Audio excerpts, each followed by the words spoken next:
Olá! Hoje a gente vai mergulhar nos trechos bem fortes de O Som do Rugido da Onça. As fontes trazem a história da Inhê, sabe? Uma menina indígena miranga. E a jornada dela vai desde a visão de mundo do povo dela até o encontro, assim, bem brutal com os exploradores europeus. Sim, vamos explorar essa cosmologia miranha, né? Onde o mundo para eles nasce do corpo de um ser gigante, o Nimue. E é para esse mundo vivo, para esses seres primordiais, que se deve respeito pela terra, pelos rios, algo que a história vai mostrar sendo rompido. Exato. E a nossa missão aqui é tentar seguir os fios dessa história, que é bem densa.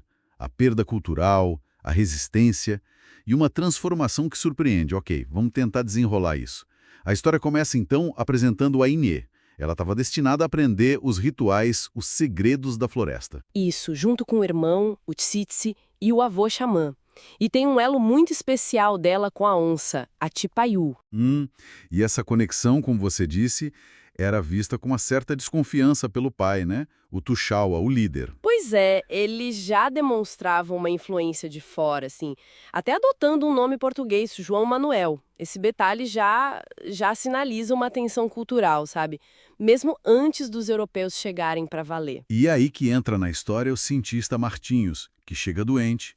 O povo da Enê acolhe, cuida dele. Aham. Mas aí, quando ele melhora, ele vai negociar com o Tuxaua. Como é que isso acontece? Porque o costume não era crocar só inimigos capturados. Esse era o costume inicial. Mas alguma coisa muda ali. Talvez a pressão, essa influência externa que já existia, acaba levando o Tuxal a negociar ou até dar de presente crianças do próprio povo Miranha. A Enem, inclusive, é um ponto de ruptura bem trágico com as tradições deles. Nossa, e a Enê, ela observa o trabalho desses cientistas com os animais e ela chama isso de desencantamento. O que isso quer dizer para ela? É, é devastador para ela. Não é só matar o bicho, entende? É todo o processo da taxidermia. É tipo tirar a alma para poder desenhar no papel, esvaziar o corpo, Hum. encher com palha e fixar o animal numa pose sem vida. Para Inê, isso é uma violação profunda mesmo, um esvaziamento espiritual. E isso meio que anuncia o que vai acontecer com ela e as outras crianças. É a objetificação ali acontecendo. Uma objetificação que fica ainda mais brutal na viagem para a Europa, na tal Grande Canoa da Morte. Exatamente. As condições ali são terríveis. Crianças, como o Júri, que era de outro povo, mas virou companheiro de vida de Sina, Denhê, e os animais são levados. Muitos morrem no caminho e são simplesmente jogados no mar sem nenhum ritual. Para eles, isso é perder a conexão vital com os ancestrais, com a terra. A Inhê sente que ela perde a palavra dela, sabe? A força vital a cada perda dessas. E chegando na Europa, essa desumanização não para, né?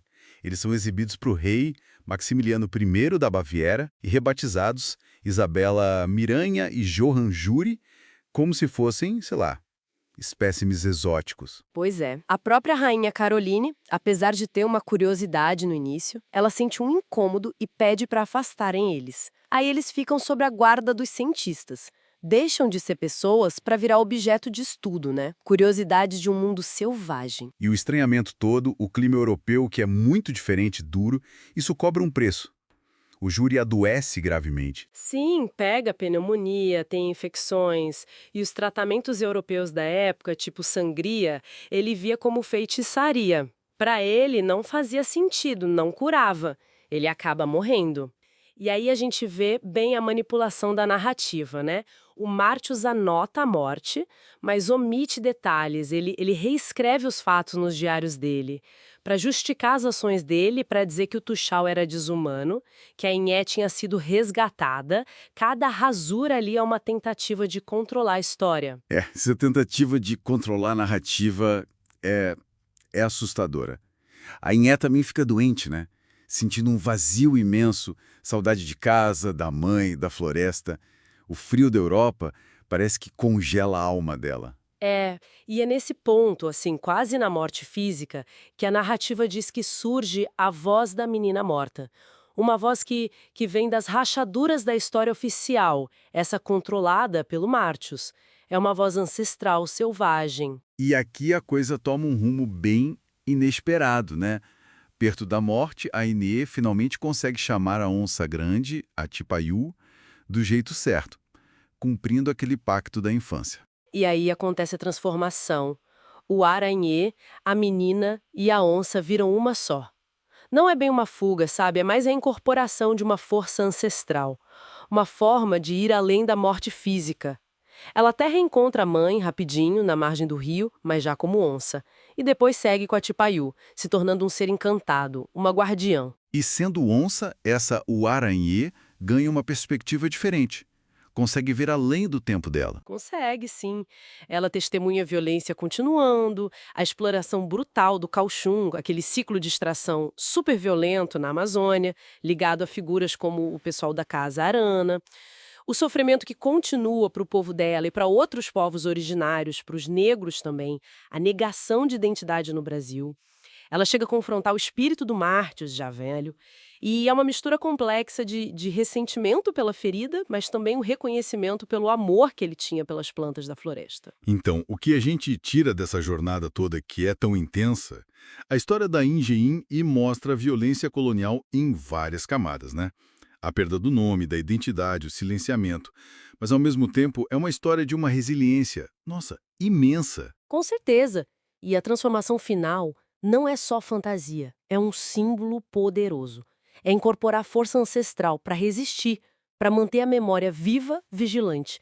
A palavra, mesmo que tentem calar, encontra um jeito de rugir através do tempo. Fica então a reflexão, né? Num mundo que, ainda hoje, tenta apagar rastros e controlar narrativas, de que jeitos essas vozes que foram silenciadas, como o da Ianha, que virou onça, continuam chegando até nós e nos desafiando hoje?